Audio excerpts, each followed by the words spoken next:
Vedeli by ste nám povedať, ako by ste poskytli prvú pomoc, keby niekomu bolo zle? Ja by som odpadla. Ja sa strašne bojím, keď je niekomu zle a ja keď vidím krv, okamžite odpadávam. Čiže ja odpadnem, keď mám niekomu poskytnúť prvú pomoc. Hej, ale bacha na tých psov. A v najbližších dňoch bude veľmi teplo. Viete zmeny v MHD? No veľmi ne, lebo... Nápor tepla nezvali...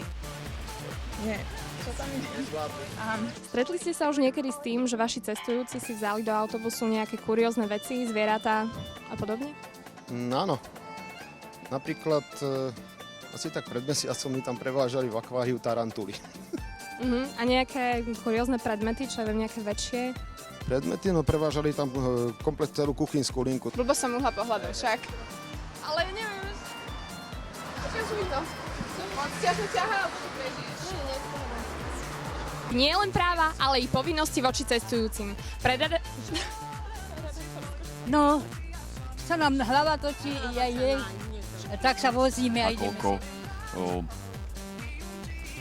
Nakoľko čo? Nakoľko nič. Takže ľudia, ktorí majú problémy...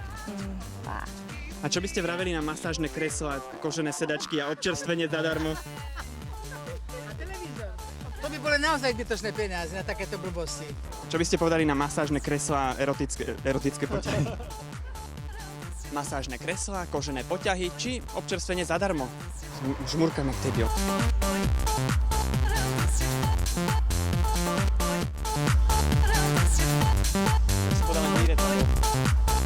Vymaš to, len to máš. Ničak nepokazíte tým, že si svojich domácich maznáčikov budete Ničak nepokazíte tým, že si svoje veci ako domácich maznáčikov budete brať všade so sebou.